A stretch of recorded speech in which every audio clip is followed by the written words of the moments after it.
अथाष्टादशोऽध्यायः। अर्जुन बोले, हे महाबाहो, हे अंतर्यामिन, हे वासुदेव, मैं संन्यास और त्याग के तत्व को पृथक पृथक जानना चाहता हूँ। श्री भगवान बोले, कितने ही पंडित जन तो काम्य कर्मों के त्याग को संन्यास समझते हैं तथा दूसरे विचार कुशल पुरुष सब कर्मों के फल के त्याग को त्याग कहते हैं। कई एक विद्वान ऐसा कहते हैं कि कर्म मात्र दोष युक्त है, इसलिए त्याग के योग्य है, और दूसरे विद्वान यह कहते हैं कि यज्ञ, दान और तप रूप कर्म त्यागने योग्य नहीं है। हे पुरुष श्रेष्ठ अर्जुन, संन्यास और त्याग, इन दोनों में से पहले त्याग के विषय में तू मेरा निश्चय सुन, क्योंकि त्याग सात्विक, राजस और तामस भेद से 3 प्रकार का कहा गया है। यज्ञ, दान और तप रूप कर्म त्याग करने के योग्य नहीं है, बल्कि वह तो अवश्य कर्तव्य है, क्योंकि यज्ञ, दान और तप ये तीनों ही कर्म बुद्धिमान पुरुषों को पवित्र करने वाले हैं। इसलिए हे पार्थ, इन यज्ञ, दान और तप रूप कर्मों को तथा और भी संपूर्ण कर्तव्य कर्मों को आसक्ति और फलों का त्याग करके अवश्य करना चाहिए। यह मेरा निश्चय किया हुआ उत्तम मत है। निषिद्ध और काम्य कर्मों का तो स्वरूप से त्याग करना उचित ही है, परंतु नियत कर्म का स्वरूप से त्याग करना उचित नहीं है। इसलिए मोह के कारण उसका त्याग कर देना तामस त्याग कहा गया है। जो कुछ कर्म है वह सब दुख रूप ही है, ऐसा समझकर यदि कोई शारीरिक क्लेश के भय से कर्तव्य कर्मों का त्याग कर दे, तो वह ऐसा राजस त्याग करके त्याग के फल को किसी प्रकार भी नहीं पाता। हे अर्जुन, जो शास्त्र विहित कर्म करना कर्तव्य है, इसी भाव से आसक्ति और फल का त्याग करके किया जाता है, वही सात्विक त्याग माना गया है। जो मनुष्य अकुशल कर्म से तो द्वेष नहीं करता और कुशल कर्म में आसक्त नहीं होता, वह शुद्ध सत्व गुण से युक्त पुरुष, संशय रहित, बुद्धिमान और सच्चा त्यागी है। क्योंकि शरीरधारी किसी भी मनुष्य के द्वारा संपूर्णता से सब कर्मों का त्याग किया जाना शक्य नहीं है। इसलिए जो कर्म फल का त्यागी है वही त्यागी है, यह कहा जाता है। कर्म फल का त्याग न करने वाले मनुष्यों के कर्मों का तो अच्छा, बुरा और मिला हुआ ऐसे 3 प्रकार का फल मरने के पश्चात अवश्य होता है, किंतु कर्म फल का त्याग कर देने वाले मनुष्यों के कर्मों का फल किसी काल में भी नहीं होता। हे महाबाहो, संपूर्ण कर्मों की सिद्धि के ये 5 हेतु कर्मों का अंत करने के लिए उपाय बतलाने वाले सांख्य शास्त्र में कहे गए हैं। इनको तो मुझसे भली भांति जान। इस विषय में अर्थात कर्मों की सिद्धि में अधिष्ठान और कर्ता तथा भिन्न भिन्न प्रकार के कारण एवं नाना प्रकार की अलग अलग चेष्टाएं, और वैसे ही 5वां हेतु दैव है। मनुष्य मन, वाणी और शरीर से शास्त्रानुकूल अथवा विपरीत जो कुछ भी कर्म करता है, उसके ये 5 कारण हैं। परंतु ऐसा होने पर भी जो मनुष्य अशुद्ध बुद्धि होने के कारण उस विषय में यानी कर्मों के होने में केवल शुद्ध स्वरूप आत्मा को कर्ता समझता है, वह मलिन बुद्धि वाला अज्ञानी यथार्थ नहीं समझता। जिस पुरुष के अंतःकरण में मैं करता हूँ ऐसा भाव नहीं है, तथा जिसकी बुद्धि सांसारिक पदार्थों में और कर्मों में लिपायमान नहीं होती, वह पुरुष इन सब लोकों को मारकर भी वास्तव में न तो मारता है और न पाप से बंधता है। ज्ञाता, ज्ञान और ज्ञेय, ये 3 प्रकार की कर्म प्रेरणा है, और कर्ता, करण तथा क्रिया, ये 3 प्रकार का कर्म संग्रह है। गुणों की संख्या करने वाले शास्त्र में ज्ञान और कर्म तथा कर्ता गुणों के भेद से 3 प्रकार के ही कहे गए हैं। उनको भी तू मुझसे भली भांति सुन। जिस ज्ञान से मनुष्य पृथक पृथक सब भूतों में एक अविनाशी परमात्मा भाव को विभाग रहित समभाव से स्थित देखता है, उस ज्ञान को तो तू सात्विक जान। किंतु जो ज्ञान अर्थात जिस ज्ञान के द्वारा मनुष्य संपूर्ण भूतों में भिन्न भिन्न प्रकार के नाना भावों को अलग अलग जानता है, उस ज्ञान को तू राजस जान। परंतु जो ज्ञान एक कार्य रूप शरीर में ही संपूर्ण के सदृश आसक्त है तथा जो बिना युक्ति वाला तात्विक अर्थ से रहित और तुच्छ है, वह तामस कहा गया है। जो कर्म शास्त्र विधि से नियत किया हुआ और कर्तापन के अभिमान से रहित हो तथा फल न चाहने वाले पुरुष द्वारा बिना राग द्वेष के किया गया हो, वह सात्विक कहा जाता है। परंतु जो कर्म बहुत परिश्रम से युक्त होता है तथा भोगों को चाहने वाले पुरुष द्वारा या अहंकार युक्त पुरुष द्वारा किया जाता है, वह कर्म राजस कहा गया है। जो कर्म परिणाम, हानि, हिंसा और सामर्थ्य को न विचार कर केवल अज्ञान से आरंभ किया जाता है, वह तामस कहा जाता है। जो कर्ता संग रहित, अहंकार के वचन न बोलने वाला, धैर्य और उत्साह से युक्त तथा कार्य के सिद्ध होने और न होने में हर्ष शोकादि विकारों से रहित है, वह सात्विक कहा जाता है। जो कर्ता आसक्ति से युक्त, कर्मों के फल को चाहने वाला और लोभी है तथा दूसरों को कष्ट देने के स्वभाव वाला, अशुद्धाचारी और हर्ष शोक से लिप्त है, वह राजस कहा गया है। जो कर्ता अयुक्त, शिक्षा से रहित, घमंडी, धूर्त और दूसरों की जीविका का नाश करने वाला तथा शोक करने वाला, आलसी और दीर्घसूत्री है, वह तामस कहा जाता है। हे धनंजय, अब तो बुद्धि का और धृति का भी गुणों के अनुसार 3 प्रकार का भेद मेरे द्वारा संपूर्णता से विभाग पूर्वक कहा जाने वाला सुन। हे पार्थ, जो बुद्धि प्रवृत्ति मार्ग और निवृत्ति मार्ग को, कर्तव्य और अकर्तव्य को, भय और अभय को तथा बंधन और मोक्ष को यथार्थ जानती है, वह बुद्धि सात्विकी है। हे पार्थ, मनुष्य जिस बुद्धि के द्वारा धर्म और अधर्म को तथा कर्तव्य और अकर्तव्य को भी यथार्थ नहीं जानता, वह बुद्धि राजसी है। हे अर्जुन, जो तमोगुण से घिरी हुई बुद्धि अधर्म को भी यह धर्म है ऐसा मान लेती है तथा इसी प्रकार अन्य संपूर्ण पदार्थों को भी विपरीत मान लेती है, वह बुद्धि तामसी है। हे पार्थ, जिस अव्यभिचारिणी धारण शक्ति से मनुष्य ध्यान योग के द्वारा मन, प्राण और इंद्रियों की क्रियाओं को धारण करता है, वह धृति सात्विकी है।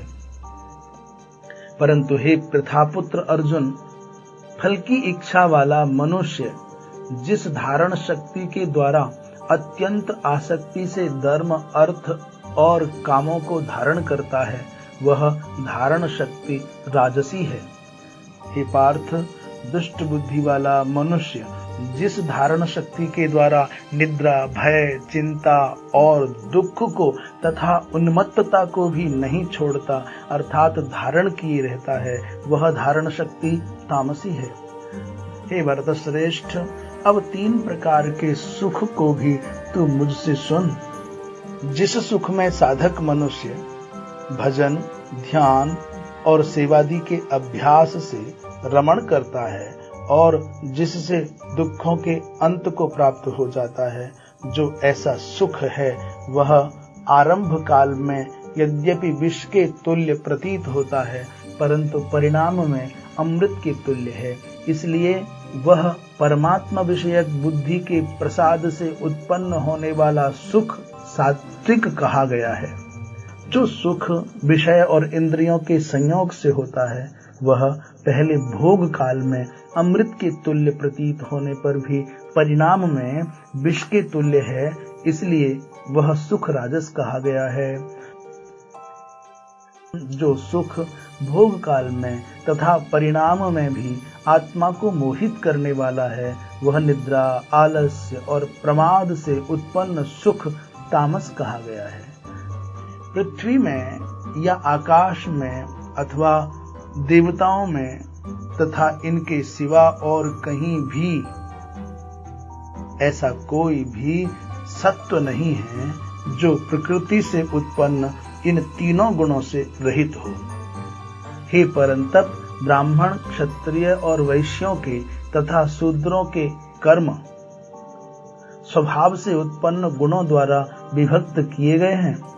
अंतःकरण का निग्रह करना, इंद्रियों का दमन करना, धर्म पालन के लिए कष्ट सहना, बाहर भीतर से शुद्ध रहना, दूसरों के अपराधों को क्षमा करना, मन, इंद्रिय और शरीर को सरल रखना, वेद शास्त्र, ईश्वर और परलोक आदि में श्रद्धा रखना, वेद शास्त्रों का अध्ययन अध्यापन करना और परमात्मा के तत्व का अनुभव करना, ये सब के सब ही ब्राह्मण के स्वाभाविक कर्म हैं।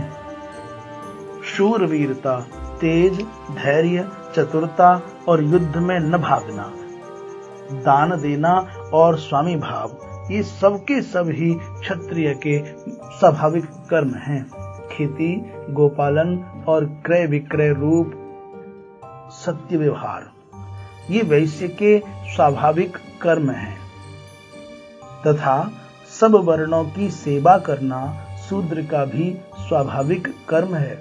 अपने अपने स्वाभाविक कर्मों में तत्परता से लगा हुआ मनुष्य भगवत प्राप्ति रूप परम सिद्धि को प्राप्त हो जाता है।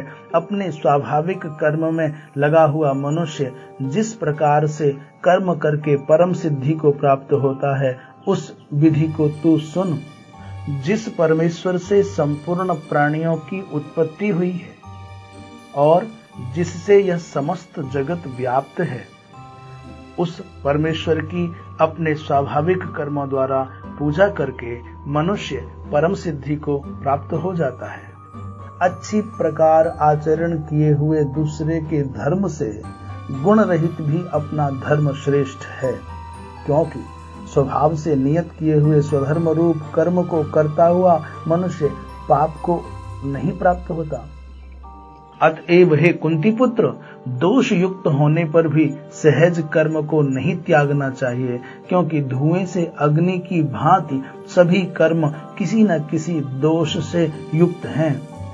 सर्वत्र आसक्ति रहित बुद्धि वाला, स्पृहा रहित और जीते हुए अंतःकरण वाला पुरुष सांख्य योग के द्वारा उस परम नैष्कर्म्य सिद्धि को प्राप्त होता है, जो कि ज्ञान योग की परानिष्ठा है।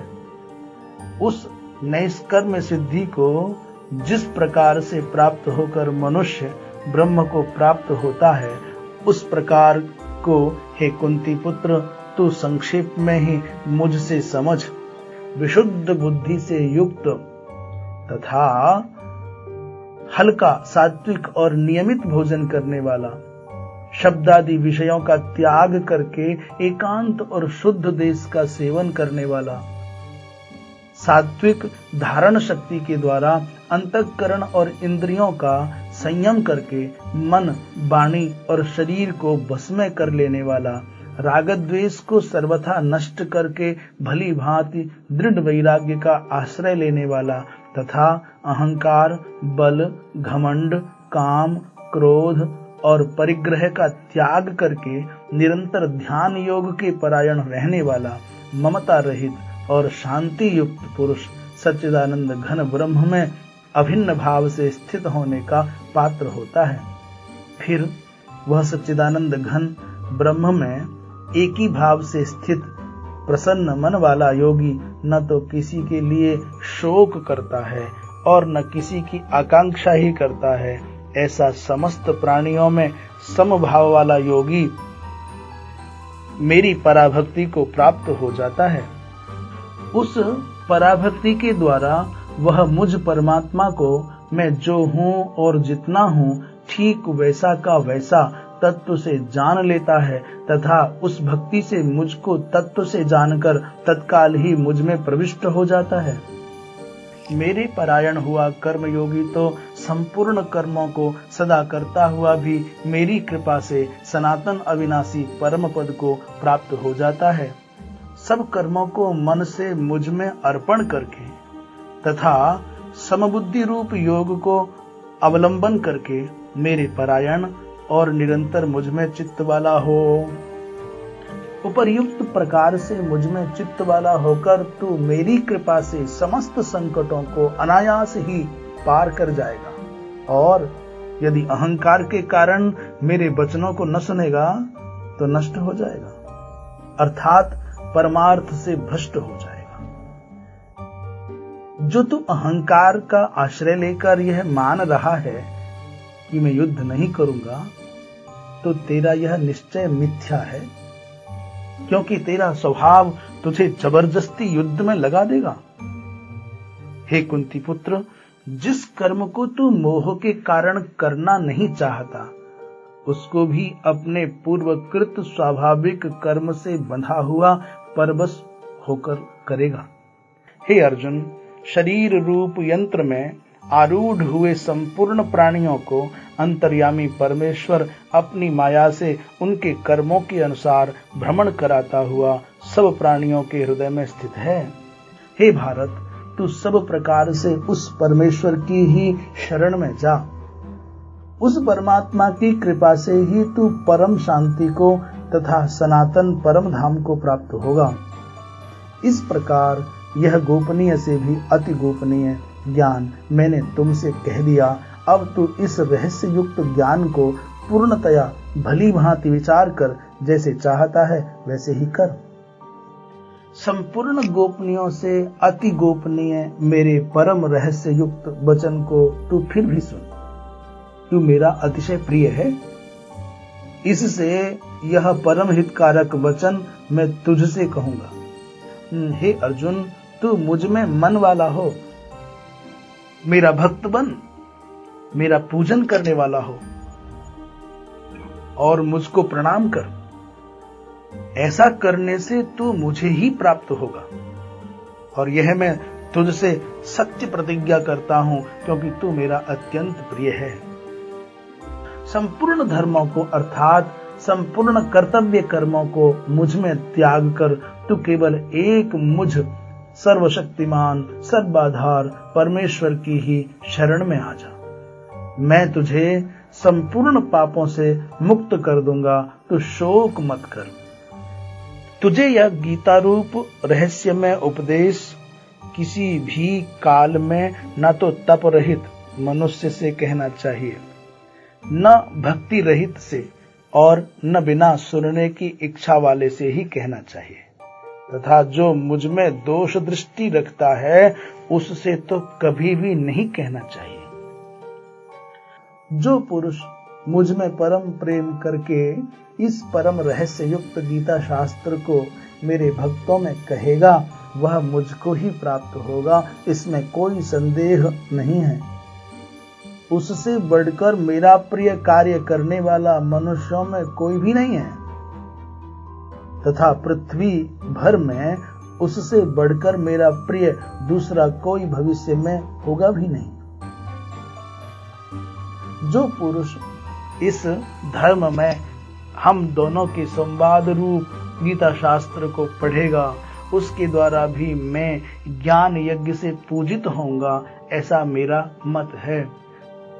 जो मनुष्य श्रद्धायुक्त और दोष दृष्टि से रहित होकर इस गीता शास्त्र का श्रवण भी करेगा, वह भी पापों से मुक्त होकर उत्तम कर्म करने वालों के श्रेष्ठ लोकों को प्राप्त होगा। हे पार्थ, क्या इस गीता शास्त्र को तूने एकाग्र चित्त से श्रवण किया? और हे धनंजय, क्या तेरा अज्ञान जनित मोह नष्ट हो गया? अर्जुन बोले, हे अच्युत, आपकी कृपा से मेरा मोह नष्ट हो गया और मैंने स्मृति प्राप्त कर ली है। अब मैं संशय रहित होकर स्थित हूं, अतः आपकी आज्ञा का पालन करूंगा। संजय बोले, इस प्रकार मैंने श्री वासुदेव के और महात्मा अर्जुन के इस अद्भुत रहस्य युक्त रोमांचकारक संवाद को सुना। श्री व्यास जी की कृपा से दिव्य दृष्टि पाकर मैंने इस परम गोपनीय योग को अर्जुन के प्रति कहते हुए स्वयं योगेश्वर भगवान श्री कृष्ण से प्रत्यक्ष सुना। हे राजन, भगवान श्री कृष्ण और अर्जुन के इस रहस्य युक्त कल्याणकारक और अद्भुत संवाद को पुनः पुनः स्मरण करके मैं बार बार हर्षित हो रहा हूँ। हे राजन, श्री हरि के उस अत्यंत विलक्षण रूप को भी पुनः पुनः स्मरण करके मेरे चित्त में महान आश्चर्य होता है और मैं बार बार हर्षित हो रहा हूँ।